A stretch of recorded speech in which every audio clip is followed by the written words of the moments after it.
Bro, I gotta be real with you. It's hard for me to be a fan of somebody. He'll tell you. I don't mess with a lot of people. Right. Because I don't feel a lot of people are sincere in their gift. Okay. Back to the Bible. I agree. Talents. Okay. The man who had the talent, who buried it, right. because the master was hard, right. wicked servant, right. lazy. The other one who took his talent, it was one who took his talent and buried it. Buried it, yeah. One who did little with it, right. and one that took it, flipped it, and did much. Right. And those who are faithful over little will be faithful over much. A lot of MCs, a lot of producers, a lot of actors, a lot of teachers, a lot of people who can make a difference don't. And the reason is because they don't take their talent to the highest level. You are one of the few people who cracked the code before they were ever given the equation. And the code was hip-hop is a door. You have to go through it right. to find your next level. Right. While so many people want to rap, they're not finding purpose. How did purpose define you rather than hip-hop define you?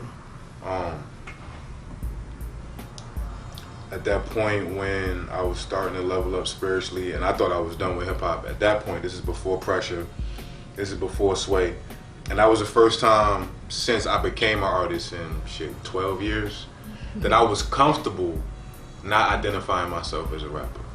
Stop right there. Okay. That's important to me. Okay. Because that's where I want to start this part of the interview at.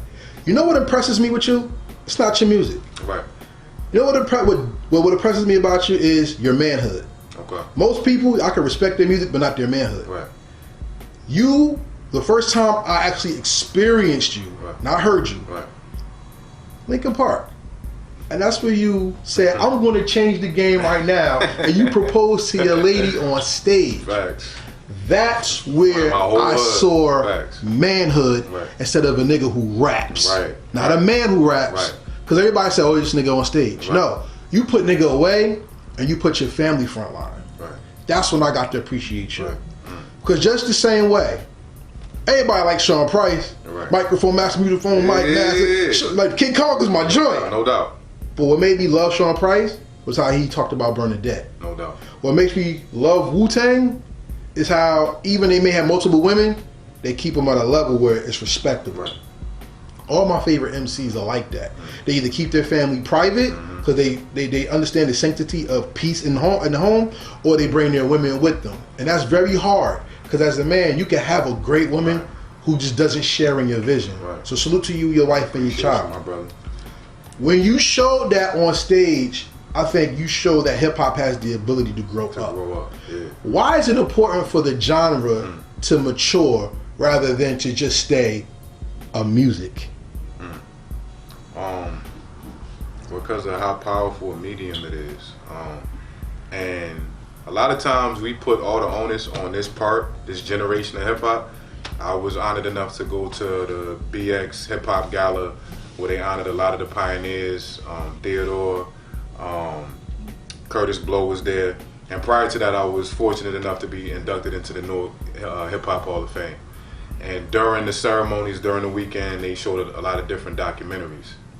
And I'm a student, and I didn't realize a lot of this. But when they talked about what Africa, and of course Africa has been in a lot of trouble since I've seen this documentary, but I'm able to not just look at a person's sins, I look at the totality of a person.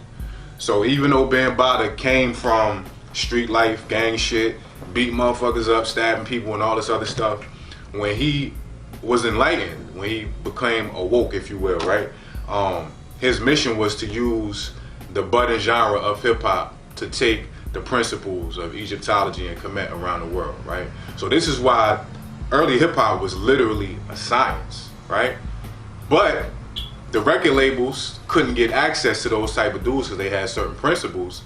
And no diss and no not to nobody else, but the Curtis Blows of the world was like, well, I don't got all them principles and shit, but I can make cat rhyme with hat. Like, you got $1 million for me, I'ma sing, let's play this basketball. You know what I'm saying? Like, and no knock, it was still legendary shit, but from rip, the precepts and the foundation of what hip hop was built on was snatched away from us.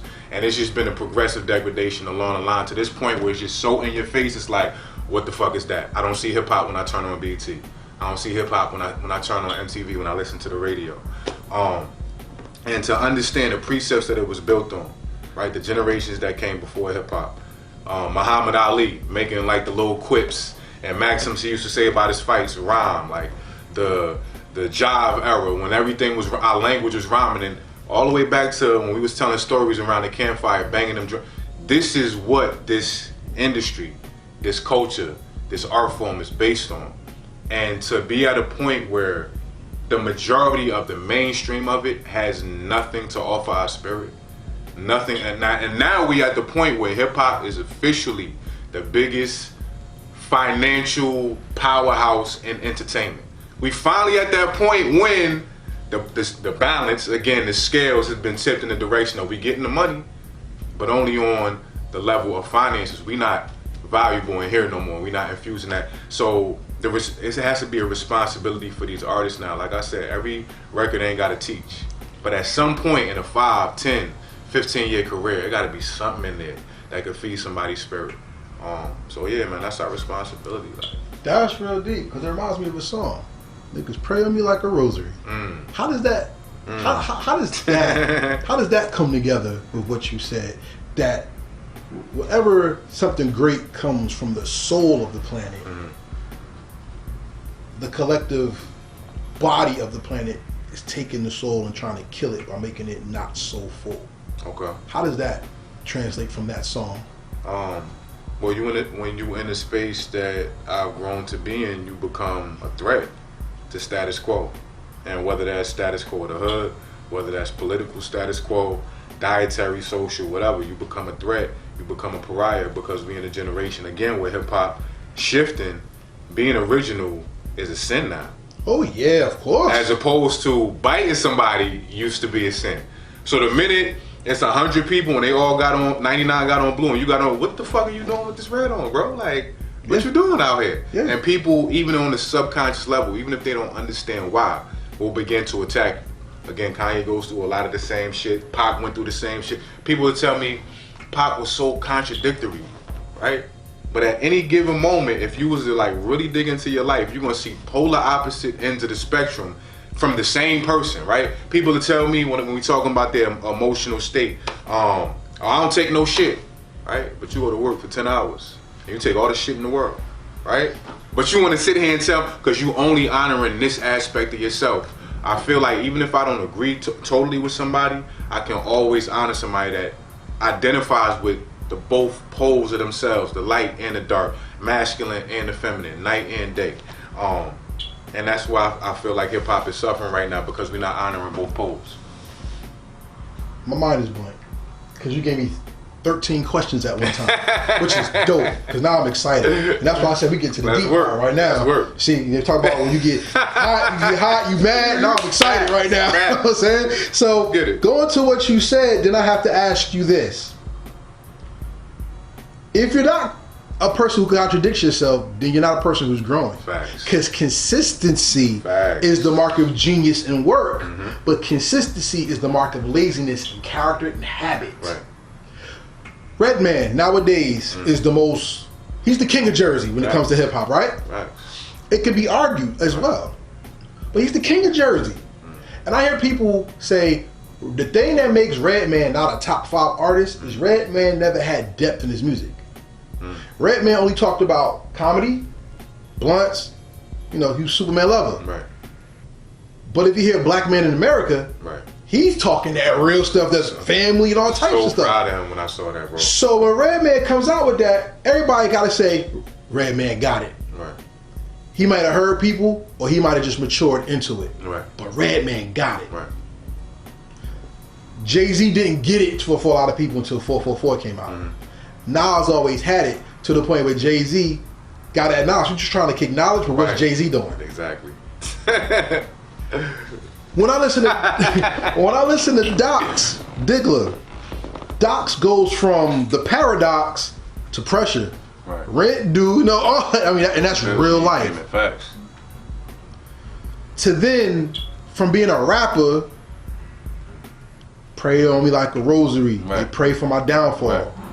To a man that could walk through life and say, I'm Hall of Fame in my hood. Right. Which means I could walk and not only get respect, but I serve and give it back. Absolutely. Is that the ultimate or penultimate quest of an MC? Where manhood states to leave a legacy, but MC is to live an impact. That's not exactly a legacy, right? But it's a footnote where this mattered. Right. Do they go together in that Absolutely. aspect? Define it for me, please. This when we hear master ceremony MC, we only think about the rapper in front of the crowd. This whole life is a ceremony, right? And when you get to the point where you start to master this ceremony, you understand. And this is, I'm glad you asked that. Because part of the laziness with hip hop artists right now isn't just with themselves. And this is why, especially in an area like Jersey, in the Northeast now, with us having the throne kind of taken from us, what's the at least initially, what was the difference? And this is a rhetorical question, I'm gonna answer it. What was the difference between the Northeast when the South said, fuck that, hip hop is ours now? The difference was, you saw T.I. in every other South rapper's video. You saw every other South rapper in T.I.'s video. You saw them championing each other's music, right? You saw them work in concert together. You saw them actually support each other because they was in that crab in a barrel frequency. It was like, yo, we got to do whatever it takes to climb out this shit. And I feel like at a certain point, they coalesce into a genuine, authentic, it's us against the world frequency. Right? And that made them strong because, mind you, we was next to the labels. We could take a 45-minute train ride and go to Def Jam and go to Rockefeller and have a meeting, whether we get signed or not. It's right there. They have none of that shit. And they managed to take the keys from us and say, you know what? We got this now, right? So when I look at a lot of these dudes now that complain about nobody's checking for me, nobody's listening to my music, I can't get 10 people to like a post. And I'm watching because I pay attention to my reflections because they reflect where I'm at. And I'm watching and I see somebody put out whatever, a video, a song, and I've been watching them before they put it out and I watch them after. They ain't sharing nobody else shit. They didn't comment on nobody else shit. They didn't jump in one hip hop conversation that somebody could have saw their perspective, like, you know what, I like how that person think. Let me see they ain't do none of that shit. And we at the point where we think things are just supposed to be spoon-fed to us because we in the instant gratification era of when somebody blows up, all we see is the end result. All we see is when they got 250,000 followers. It's when they got 20,000 friends on Facebook. Like, oh, how they do that? But you wasn't paying attention to none of that journey and all the energy they gave and received on their way to what we call stardom. So when you start to master the ceremony of life, you understand what you want. Your desires is just as important as the reflection next to you. And you start to do the best you can to aid everybody you come across to the best of your ability to get wherever they're going to. I'm going to land me back because we don't eat pork. Okay. I'm going to land me back over what you said. I'm going to land me back. And I'm going to pick up where you said and then we're going to go off on one final point. Okay. I think a lot of the MCs, I used to say, he's heard me. No, I'm not going to say it. Forget it. But I think the issue is Jersey does support Jersey. They just don't know how. I'm a preschool teacher by trade. Okay. So when I tell the parents, what's the one thing you tell your children to do when they're upset? Use your words, right? Yeah, okay, but what's the words? Absolutely. Okay. And they look at me like, I said, all right, forget that. I'll give you another example. Two kids are fighting over a toy. What do you say? Share.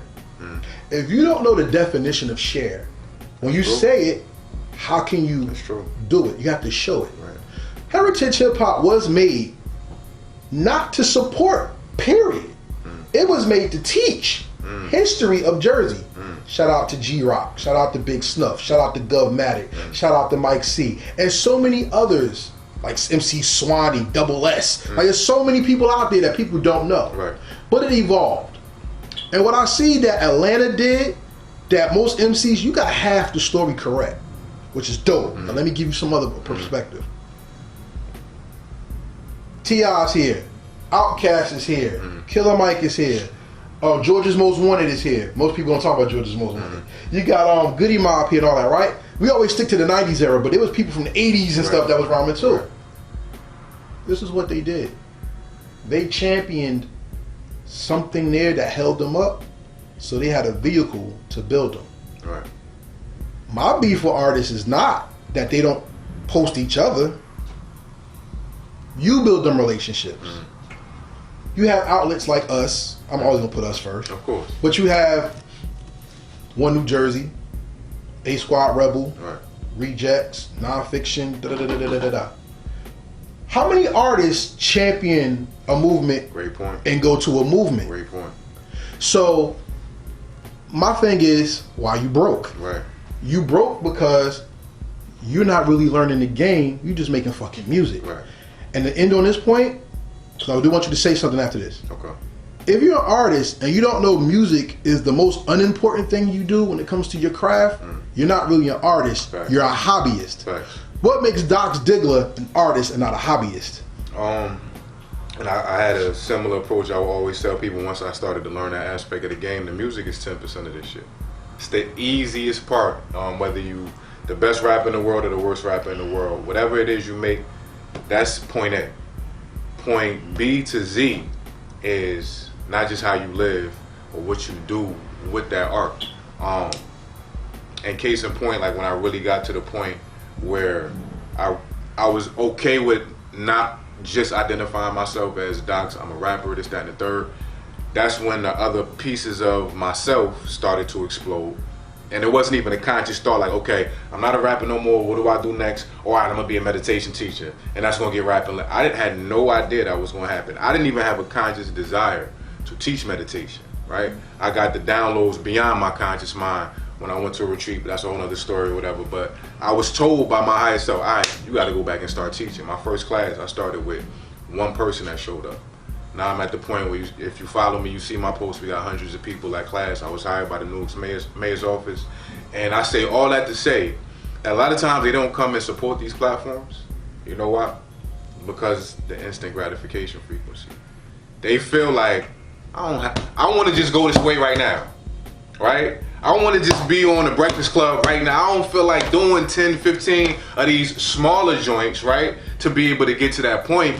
And if it's not going to do it in one whop and one push of a button, we don't really want to do that. And what you said is extremely poignant, because even more so than supporting each other, we aren't necessarily the vehicles for the region. Y'all are. And I was just talking to my OG the other day, some of the techniques that just kept us honest with that part of the craft. Putting your stickers up, like paying some money to, and it's crazy because people will hear that like, oh, that's the 80s shit. Griselda just got picked up by Jay-Z. Rock Nation. Rock Nation, right? I was just telling my OG, I was coming on South Orange Ave exit, and literally, I think it just got taken down, but for the past 2-3 months, every time I looked over there, I'm like, yo, damn, like Griselda's pressing stickers, like, cause it was Griselda Records in New Jersey, right at I'm like, damn, like, they already to the level where they got notoriety, but they still don't. It made me say, you know what? I need to step my shit up again. So even out the street teams, the street energy, the feet to the ground aspect of it, just being willing to face yourself and face the things that you may not necessarily be doing, because this is an art form where arrogance and honoring the ego is a big part of it, and you need that to be an MC. Just, even if you trash, to be on stage in front of people you don't know and say some shit and command their attention is a very alpha male thing to do. But with that, we kind of get lost in that male energy and we forget we're not perfect. It's always something that you need to add to your square, to add to your cipher to go to the next level.